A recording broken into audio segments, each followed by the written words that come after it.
Chairman Sessions and I guess ranking member for the moment, Mr. McGovern, other members of the committee, thank you very much for the opportunity to testify before you.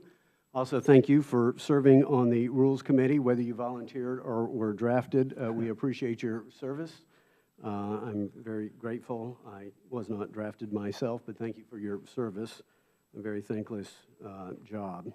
When the TRIA was first enacted after the tragic events of September 11th, the legislative history will show that the legislation was meant to be temporary. If you will follow the debate at the time, it is very clear in the congressional record. It was clear that there was a need for TRIA then, and frankly, there is still a need for TRIA now. But I want to emphasize that there is nothing in TRIA that reduces or prevents terrorism.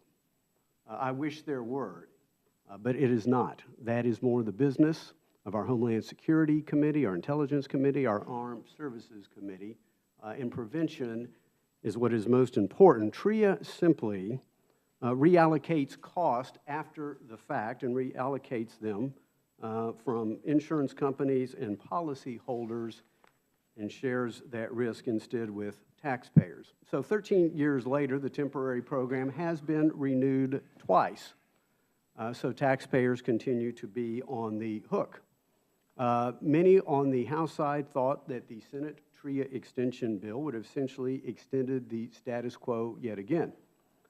Many on the House side thought that we should keep true to the remaining purpose of TRIA and gradually help develop a more healthy market, still reserving a government backstop for those truly onerous events that cannot be reasonably modeled, are such a size that impact would truly be devastating to our economy. So there were two different views, and as is the case in divided government, negotiations have ensued, and after many hours of negotiation, we now have a bill that I believe we are in agreement with all but one provision. So the text before you, Mr. Chairman, extends TRIA 6 years, but it also, fortunately, advances the cause of taxpayer protection. Specifically, the amendment would decrease the federal co-share on losses, doubles the amount of losses from a terrorist attack necessary to trigger the government backstop.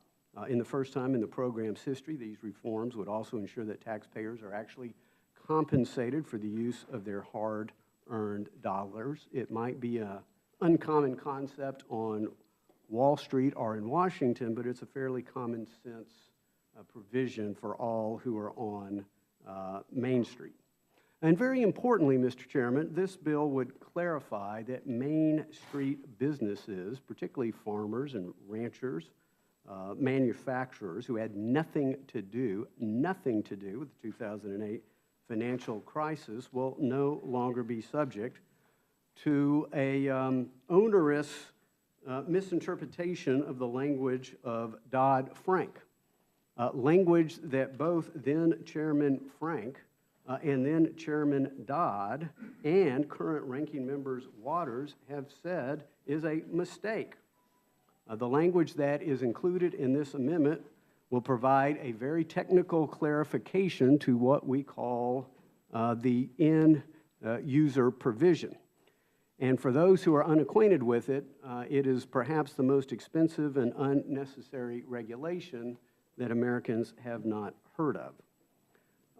The end-user post margin for swap trades is what we're talking about, and swaps are used every day by thousands of small and mid-sized businesses who in turn employ millions of Americans. And again, I'm talking farmers and ranchers, utility, tractor stores, all use swaps to manage their commercial risk. Unfortunately, again, the interpretation, not the language that was considered by then Chairman Dodd and then Chairman Frank, but as interpreted by the regulators, would impose a new onerous margin requirement on these businesses, killing jobs, stifling innovation, and hurting all Americans. This reaches all Americans, Mr. Chairman.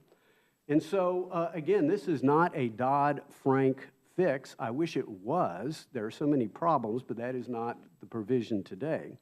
The House passed the provision to clarify Dodd-Frank with over 411 votes. I think there were 12 dissenting votes. This includes the ranking member. There was a colloquy at the time that Dodd-Frank was passed. I have language that I'd be happy to share with the committee, where then Chairman Dodd and then Chairman Frank said that end users were never meant to have to deal with this onerous margin requirement. That was meant for Wall Street, not for Main Street. And regrettably, our economy still has a long way to go. So the House has already overwhelmingly passed this end user clarification. I am happy to say that on behalf of the House, I have negotiated in good faith with Senator Schumer on behalf of the Senate. We have come to an agreement. Again, it is, like everything else around here, a negotiation and a compromise, with the exception of this very simple clarification to Dodd-Frank. So I'm hopeful, Mr. Chairman, that the Rules Committee will see it fit to allow this amendment to come to the floor. I thank you for the opportunity to testify, and I will welcome your questions.